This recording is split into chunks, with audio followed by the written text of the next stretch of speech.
Okay, so we're back here with the Lotus Europa, and I have the body off the frame because I had it painted. So we can get a good look at all the stuff that I've done before we put it all back together.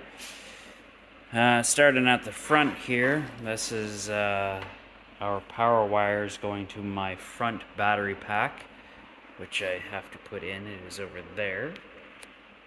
Just a couple other things in here. That would be my BMS wiring coming from the rear. Alongside that would be plugged into the battery pack together. We got a couple of coolant lines to the front battery pack, just for cooling method.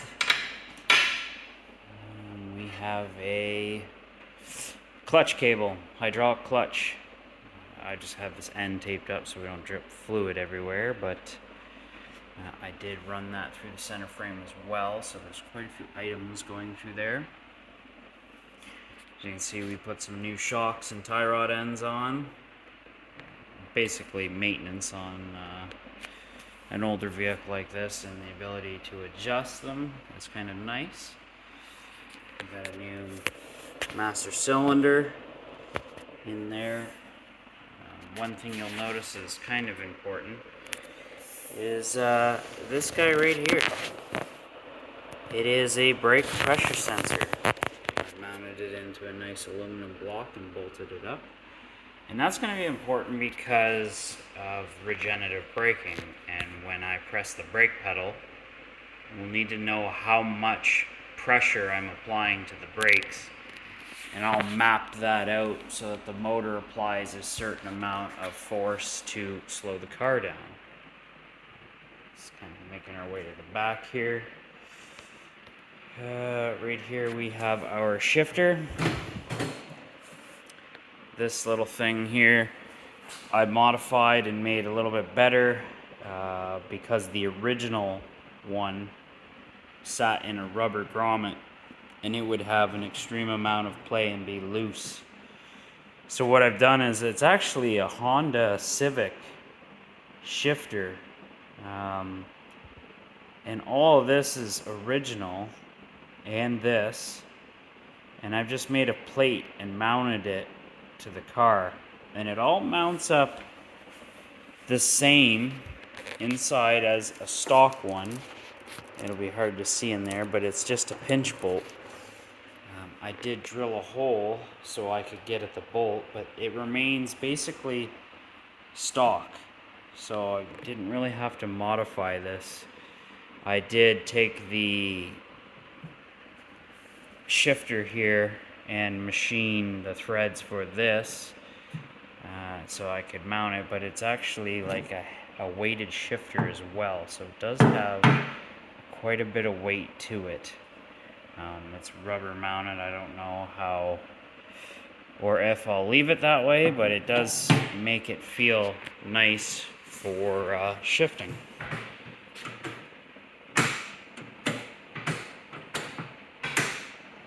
And then obviously reverse, if you've ever seen a Lotus, it is quite hard, but there you go. And it's quite the mechanism because it moves shift linkage all the way to the rear of the vehicle. That actually keeps going back.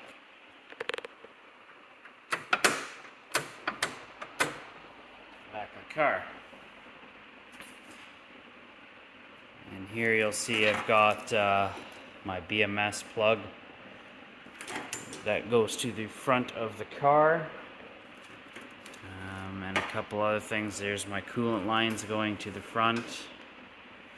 But you'll see here, these are the original heater core pipes. Right here and here. They're actually a copper pipe that's built into the frame. And I'm assuming soldered into place. So I'm actually going to use those because my original heater core will sit here and those pipes will attach to it. I did add a brake pressure adjuster for the rear so that I can change how much force goes to the rear drums, because it is rear drum brake. It just gives you a little bit more flexibility. Original pressure switch for the brake lights in the original location. How the motor is mounted. So we have our motor bolted up to our adapter plate, and I did a video on these rings. They're very nice for spacing the motor away from the gearbox so that you can get all your proper spacing. Very nice way of doing it. If you see here, I've rubber mounted the motor to take away some of the vibrations. And then it's just a regular clamp that goes around the motor. That's all stuff that you can buy.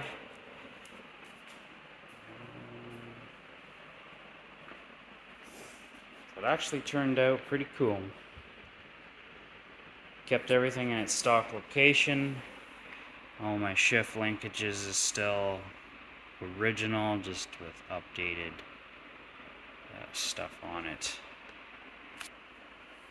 New shocks in the rear, so dirty and dusty.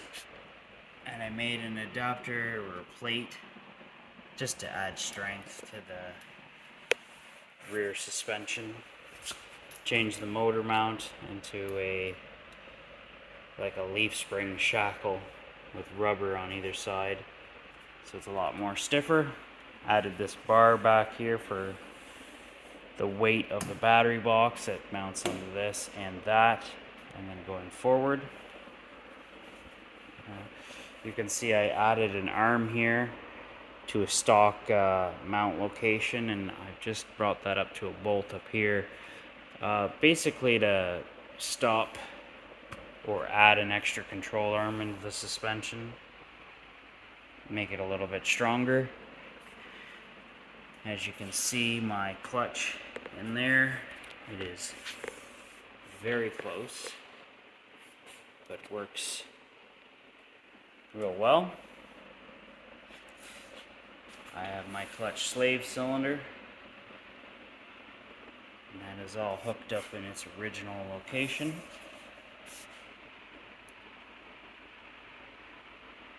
Fully adjustable, and I got a nice way of adjusting it in and out. It's kind of hard to see because there's bars in the way, but I can move it in or out and obviously change the length of it. Just have to rotate this vertically. Not quite done that part yet. But when the vehicle is shifted into gear, you can see how close everything is.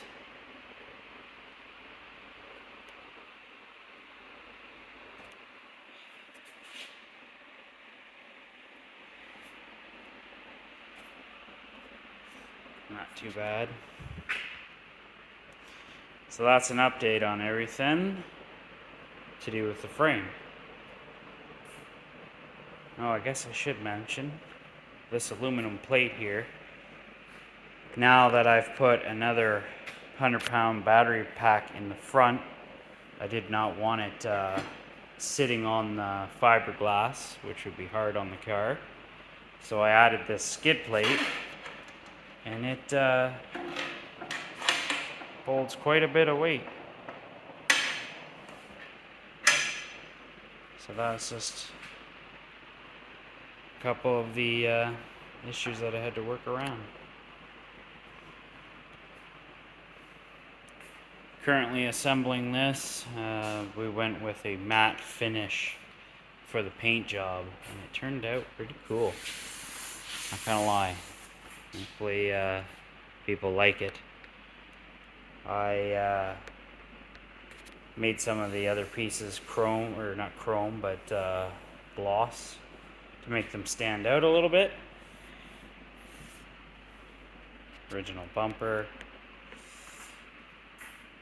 I believe that's an original Lotus decal.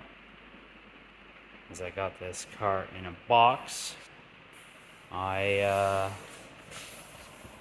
never took this thing apart or ordered a lot of parts for it, because the majority of it was waiting to be installed. Everything is looking pretty good. Got hood prop pins. An update on the fuse box. Connectors through the firewall. It's crooked. Fan controller. And my clutch cylinder with the pedal mounted through the floor. And we have our Lotus emblem that I had remade. And some more coolant and washer bottles.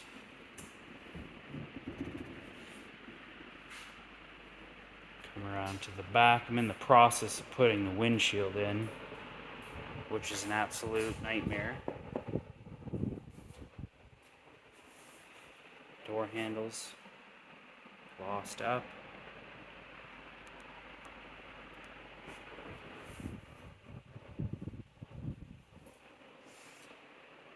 Come around to the back here. And it's looking pretty good. Tail lights, we glossed out the chrome ring and then painted this inlay black. Original license plate light. Kind of like where I'm going to put that badge. I don't know. Can't really change it. I believe it's original and it went up on the cover here.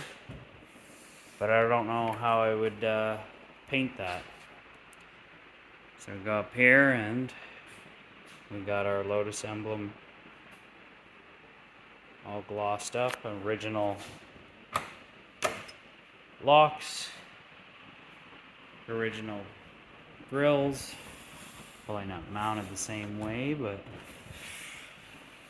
our charge port. Got the rear window in and high mount brake light.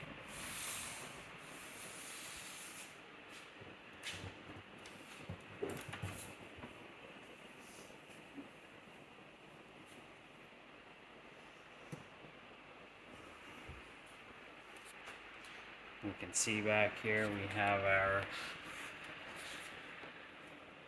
DC to DC charger, or AC to DC charger, and DC to DC low voltage. So let me get right in there so you can get a better look at this. So this guy right here will take our wall charger, convert it, and charge our high voltage battery. At the same time, it's like an alternator, and it will supply 12 volts to my 12 volt battery. Not mounted in there currently, but that's what it will be. Basically some miscellaneous hookups for wiring. We have our inverter that takes our battery voltage and turns it into 3-phase, which will be the wires that drive the motor. We have a CAN bus hookup, which is actually an AEM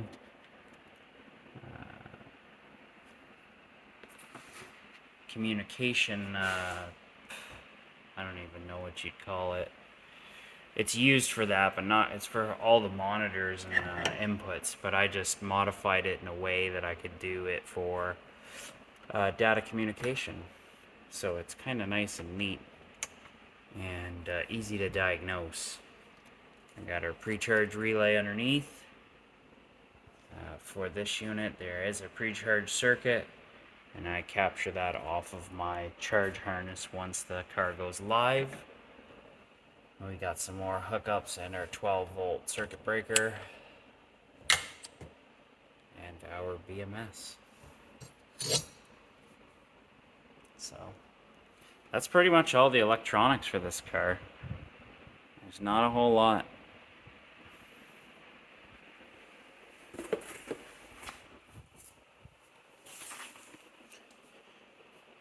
Not a lot to this thing. look on the inside.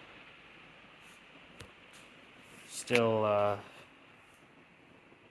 work in progress inside. Bigger screen, I guess. We'll see how people like that. Dash pads on there. More wiring for the brake pedal or the accelerator pedal. It's coming along. It's getting there.